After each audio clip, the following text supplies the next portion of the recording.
नाभा में पहुंचे राज्यसभा मेंबर संजय सिंह ने विक्रम मजीठिया और केंद्र सरकार के ऊपर वार करते हुए कहा कि जो लुधियाना कोर्ट में केस चल रहा है उसका फैसला अभी आना बाकी है, परंतु विक्रम मजीठिया कोर्ट से बाहर आकर मुझे जेल भेजने की बातें कर रहा है, परंतु उसे यह नहीं पता कि कानून पूरे देश का है, विक्रम मजीठिया के घर का नहीं। राज्यसभा मेंबर संजय सिंह ने केंद्र सरकार के ऊपर वार करते हुए कहा कि जो दिल्ली के बॉर्डर पर किसान धरने प्रदर्शन पर हैं, यह भारत देश के हैं, न कि पाकिस्तान के। उन्होंने कहा कि केंद्र सरकार किसानों के रास्तों में मुश्किलें खड़ा कर रही है। उन्होंने मोदी पर तंज कसते हुए कहा कि जो अन्नदाता की उन्होंने मोदी पर तंज कसते हुए कहा कि जो अन्नदाता के सिर पर रोटी खाकर उनके बारे में ही गलत बयानबाजी कर रहा है कि केंद्र की मोदी सरकार पूरे देश को बेचना चाहती है, जो 11,000 करोड़ रुपए के बैंकों में घपले करके विदेशी धरती पर बैठे हैं, उनको कोई पूछने वाला नहीं है। कैप्टन अमरिंदर के एमएलए की तरफ से अपनी ही पार्टी के खिलाफ की कारगुजारी और संजय सिंह ने बोलते हुए कहा कि अगर प्रगट सिंह यह बात कह रहे हैं क्या कैप्टन सरकार की 4 साल की कारगुजारी ठीक नहीं है, तो पंजाब की जनता को गंभीरता के साथ लेना चाहिए।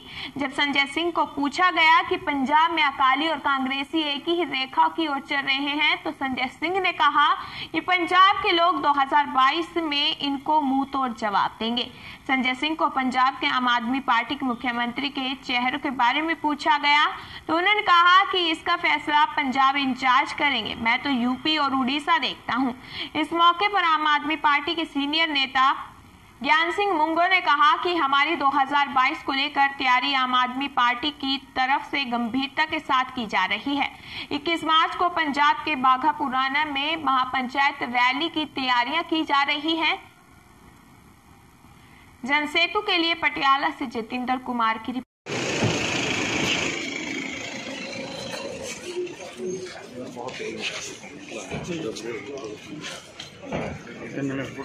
पिछे मारे भाजी पिछे भाजी फोन पिछे करो यार।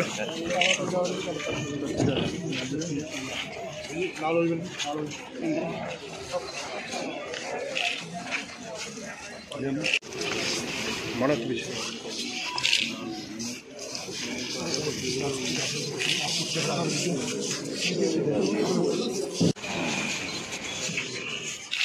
और मैडम इधर हो जाओ, सामने आ जाओ मैडम, सामने आ जाओ।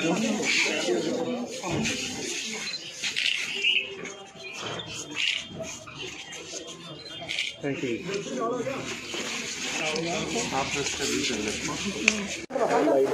थोड़ी चेयर आगे कर लो। निक्कू से तो निक्कू बुलाओ। मुंगो साहब थोड़ी चेयर आगे कर लो। साथ इसमें आगे कर लो।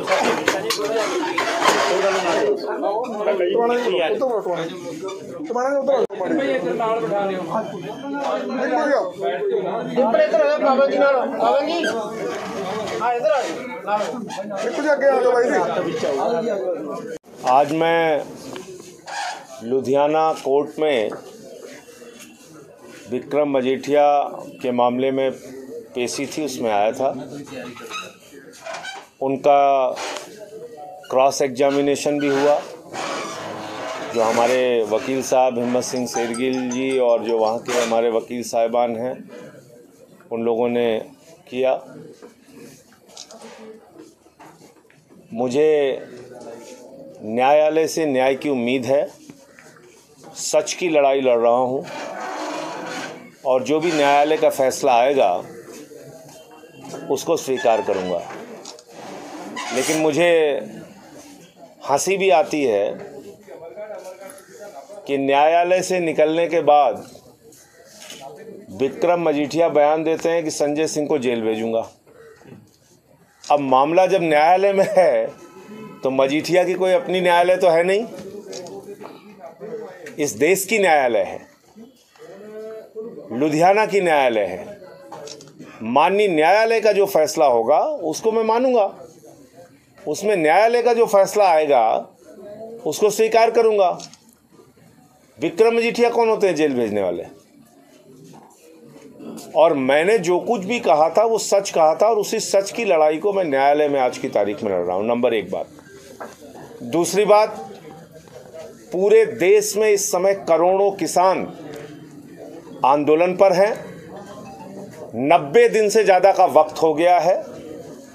उनके ऊपर आंसू गैस के गोले छोड़े गए, पानी की बौछारें की गई, लाठियों से बर्बरतापूर्वक उनको पीटा गया, NIA की जांच की गई, CBI लगाई गई, पुलिस लगाई गई, खालिस्तानी, पाकिस्तानी, आतंकवादी, यानी जो कुछ भी अपमान करने के लिए कह सकती थी सरकार, वो सब कुछ अन्नदाताओं को कहा गया। और संसद के अंदर देश के प्रधानमंत्री ने झूठ बोला, कहा MSP था, MSP है, MSP रहेगा। मैंने कहा झूठा था, झूठा है, झूठा ही रहेगा। और ये बात मैं क्यों कह रहा हूं? किसानों की ही बात अगर हम कर लें, उत्तर प्रदेश में 4 साल से गन्ना किसानों का 1 रुपए नहीं बढ़ा। आप कहते हैं किसानों की आय दोगुना करेंगे, कैसे करेंगे आप? 18,000 करोड़ रुपए गन्ना किसानों का यूपी के अंदर बकाया है। अगर आप पंजाब की बात कर लें, हरियाणा की बात कर लें, यूपी की बात कर लें, जहां पे धान गेहूं की फसल बड़े पैमाने पे होती है, न धान का सही दाम मिलता है, न गेहूं का सही दाम मिलता है, आप कैसे आय दोगुना करेंगे? आपने वादा किया था स्वामीनाथन आयोग की रिपोर्ट लागू करेंगे, C2 + 50%, आज तक आपने लागू नहीं किया। यूरिया का दाम बढ़ गया, डीजल का दाम बढ़ गया, सिंचाई बढ़ गई, मजदूरी बढ़ गई, किसान की लागत नहीं बढ़ी। इसलिए हर बात पे झूठ बोलने वाले प्रधानमंत्री से मैं कहना चाहता हूं, अगर आपकी नीयत साफ है तो कानून में एक लाइन लिखिए, MSP से कम पर खरीद होगी तो खरीदने वाले को जेल भेजा जाएगा, नंबर 1। दूसरी बात, कॉन्ट्रैक्ट फार्मिंग आपने इसमें लिख दिया। हिंदुस्तान में छोटी जोत के किसान हैं, किसी के पास 5 एकड़, किसी के पास 10 एकड़, ज़्यादा से ज़्यादा 50 एकड़। उन किसानों की जमीन को अपने पूंजीपति मित्रों को देने की योजना मोदी सरकार ने बनाई है। कॉन्ट्रैक्ट फार्मिंग में जो किसान अपने खेत का कॉन्ट्रैक्ट बड़े बड़े पूंजीपति से करेगा, उस पर वो अपने हिसाब से सड़कें बनाएगा, अपने हिसाब से वहाँ पर स्टोरेज बनाएगा, अपने हिसाब से वहाँ खेती करेगा।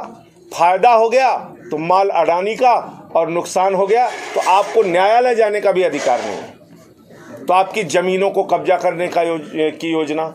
और तीसरा है अनलिमिटेड स्टोरेज। ये हिंदुस्तान के किसान के लिए ही नहीं, हिंदुस्तान के हर इंसान के लिए खतरनाक कानून है।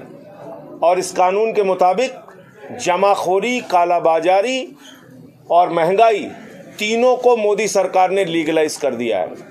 तो ये तीनों कानून बहुत ही खतरनाक है, काला है। सस्ते में धान किसान से खरीदेंगे, सस्ते में गेहूं किसान से खरीदेंगे, फल खरीदेंगे, सब्जियां खरीदेंगे, बड़े बड़े स्टोरेज में रखेंगे, जब बाजार में कमी हो जाएगी तो महंगे दामों पे बेचेंगे। तो इसलिए मोदी जी को ये कानून वापस लेना ही होगा। आपको याद होगा, जब मैं पार्लियामेंट में इस बिल का विरोध कर रहा था, मैंने माइक तोड़ा था, बिल भी फाड़ के फेंका था, टेबल पे भी चढ़ गया था, सब कुछ किया था, मुझे सस्पेंड किया गया। तो मैं कहना चाहता हूं, मैंने माइक तोड़ा, मुझे सस्पेंड किया, तुम किसानों की हड्डियां तोड़ रहे हो, तुम्हें भी सस्पेंड होना चाहिए। तुम कील गाड़ रहे हो सड़कों पे, तुम ऐसी सीमा तैयार कर रहे हो जैसे कोई पाकिस्तान की आर्मी बैठी हुई है। अखनूर सेक्टर बना रहे हो उसको। आप कर क्या रहे हैं देश के किसानों के साथ? अरे जानवर भी जिसका दिया हुआ खाता है उसके प्रति वफादारी निभाता है। तुम जिस अन्नदाता का दिया हुआ खाते हो उसको आतंकवादी बोलते हो। तुम्हें शर्म नहीं आती है? 200 से ज्यादा किसान शहीद हो गए, मोदी जी कह रहे हैं सबको बहका के बिठा दिया गया है। तो मैं कहना चाहता हूं आप लोगों के माध्यम से कि अगर मोदी सरकार और भाजपा मानते हैं कि बहका के बिठा दिया गया है, तो सारे मंत्रिमंडल को मोदी सहित 9 दिन खाली हो, तो 90 दिन से बैठे हैं, 9 दिन बैठा दो इस ठंड के अंदर खुले आसमान के नीचे, पता चल जाएगा। समर्थन में बैठ के दिखाओ आप। तो इसलिए प्रॉब्लम ये नहीं है कि किसान को बिल समझ में नहीं आया, मोदी सरकार की प्रॉब्लम यह है कि किसान को ये बिल खूब अच्छे तरीके से समझ में आ गया है। और इसलिए जब तक ये बिल वापस नहीं होता, आम आदमी पार्टी का एक एक कार्यकर्ता, हमारे मुख्यमंत्री अरविंद केजरीवाल जी, हम सब लोग किसानों के साथ हैं। सिंगू बॉर्डर पे भी केजरीवाल जी गए थे, टीकरी बॉर्डर भी गए थे, गाजीपुर में भी आंदोलन को हमने समर्थन किया। और वो चाहे इंटरनेट का इंतज़ाम हो, पानी का इंतज़ाम हो, शौचालय का इंतज़ाम हो, बिजली के, जो भी हमारे सरकार के हाथ में है, केजरीवाल जी के हाथ में है, हमने उसको किया, आगे भी करते रहेंगे। अब किसान पंचायतें देश भर में अलग अलग जगहों पे हो रही है। तो पहली किसान महापंचायत उत्तर प्रदेश में 28 तारीख को रखी गई है मेरठ में, उसके बाद पंजाब में और दूसरे राज्यों में होगी। मैं सिर्फ इतना कहना चाहता हूँ कि एक ऐसी सरकार हिंदुस्तान में आ गई है जो हिंदुस्तान को बेचने पर आमादा है। जो डलहौजी ना कर सका वो ये हुक्काम कर देंगे, कमीशन दे दो तो हिंदुस्तान को नीलाम कर देंगे।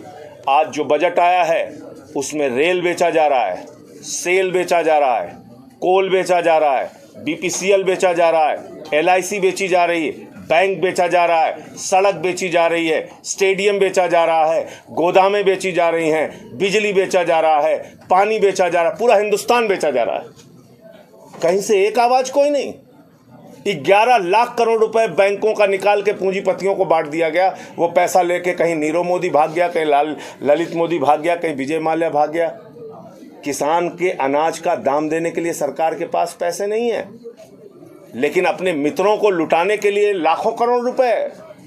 तो इसलिए ये एक जन विरोधी सरकार देश के अंदर चल रही है, किसान विरोधी सरकार देश के अंदर चल रही है, और आम आदमी पार्टी सरकार के खिलाफ हर स्तर पे इनका विरोध करने के लिए जाएगी। 2022 की क्या रणनीति?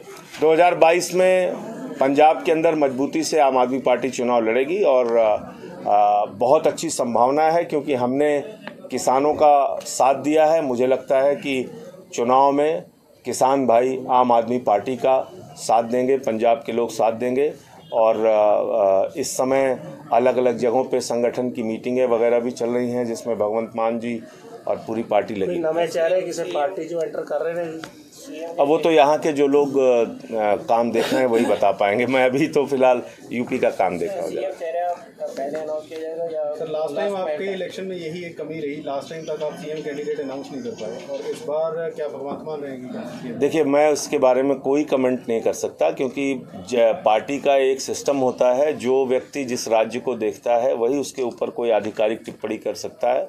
मैं उत्तर प्रदेश का प्रभारी हूँ इस वक्त, राजस्थान और उड़ीसा 3 राज्यों का प्रभार मेरे पास है, तो मैं उन राज्यों के बारे में कोई चीज़ बोल सकता हूँ। बाकी पार्टी के जो लोग इस समय काम देख रहे हैं वो आपको पता है। फेलियर रहा था जो CM अनाउंस चेहरा नहीं अनाउंस किया गया था, उसको कैसे देखते हैं? उसको जो पिछली बार हुआ था और इस तरह। अब मुझे लगता है पार्टी यहाँ अच्छे ढंग से अपना काम कर रही है, और समय आने पे वो आपकी बातों का जवाब देंगे सारे लोग। कैंडिडेटों का डिसाइड कदों तक करने की संभावना? ये भी अभी मैं नहीं बता सकता। सर, पार्टी का जो नेशनल लेवल पे स्टैंड है वो पंजाब के लोगों की भावनाओं के लगभग खिलाफ है, चाहे वो आप इंडो पाक।